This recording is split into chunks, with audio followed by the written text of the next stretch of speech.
I was brought up Catholic and I've been, so I've obviously known Christianity. And then I stepped away and I really studied Buddhism and Hinduism. And I feel so good about being at a point in my life now where I am not turned off by any of it. I just love all of it. I believe in all of it. And I love all the gurus. I want to learn from you.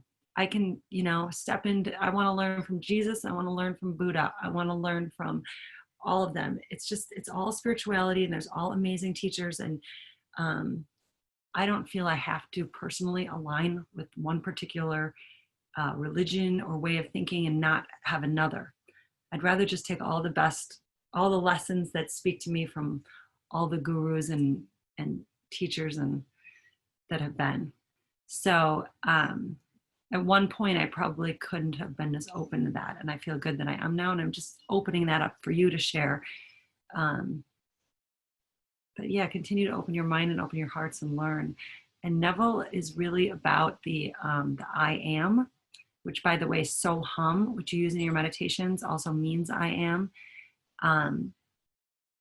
But not only getting into the state of like, I am successful, which I, highly, highly suggest, and it's his big thing.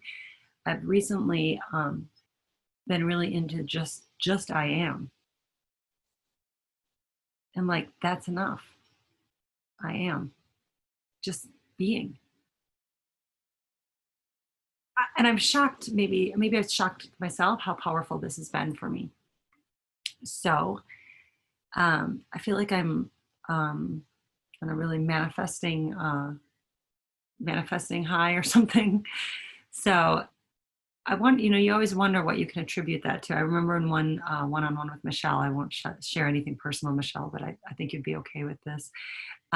She just said, yeah, for a while I was really telling myself every day, like, just like I share with all of you, like I'm capable, worthy, something like I'm capable, worthy, and deserving of XYZ, like success, love, happiness, whatever it is. And then she's like, I kind of got away from that. And all of a sudden I remember the look on your face, Michelle. You're like, is that what it was? You're like, did that really work and then change? And it's really interesting how much it does, right? So this is the recent book I had here. Let's see if I can just grab it. For you have.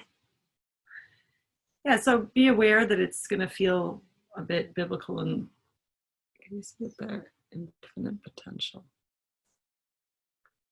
Infinite potential, Neville Goddard.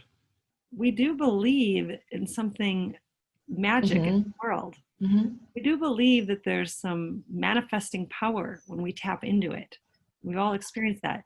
So what if that which we call the infinite power that helps us manifest this, or spirit, is the same as the universe, is the same as God, is the same as Jesus, is the same as, what if this is all the same and you just replace the words? And what if it was all just every different lineage had a different word and you get to change that word out in your head? Mm-hmm. I mean, what I really learned is setting an intention, like in yoga. For a long time, I didn't like prayer.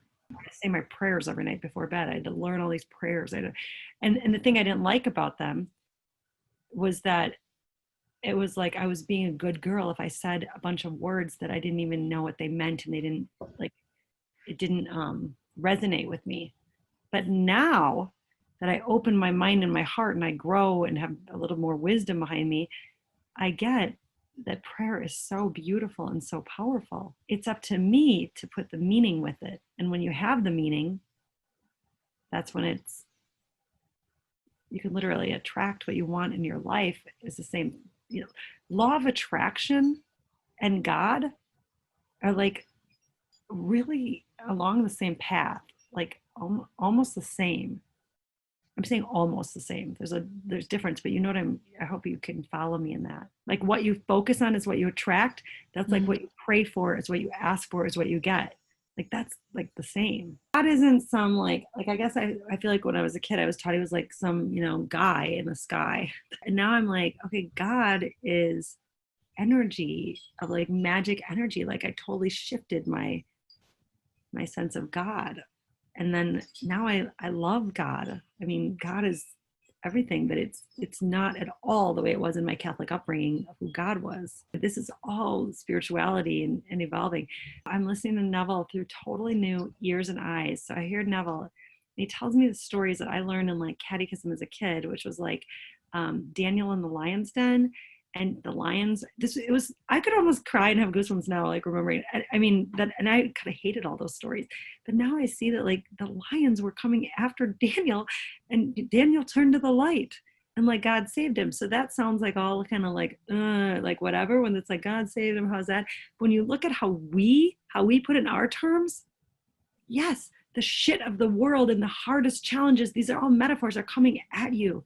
And you have a choice to have faith and trust and believe and shift your mindset to a higher direction, to feeling I am at peace and beautiful and happy and successful and everything. That's the same thing.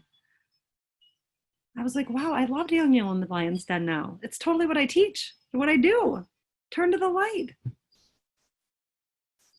Change your life and turn to the light, or the lions will fucking eat you. And that's what people are doing in this world. They're not turning to the light. And I don't think of myself as any kind of religious teacher, even though this conversation is interesting how it's gone today. But yet I'm definitely a light worker. I'm definitely a light worker, a love leader, you know, to empower you to have better lives, whether we're teaching business strategy, funnels, or, you know, improving relationships and showing up with kindness with your father. That's all part of bringing more goodness in the world.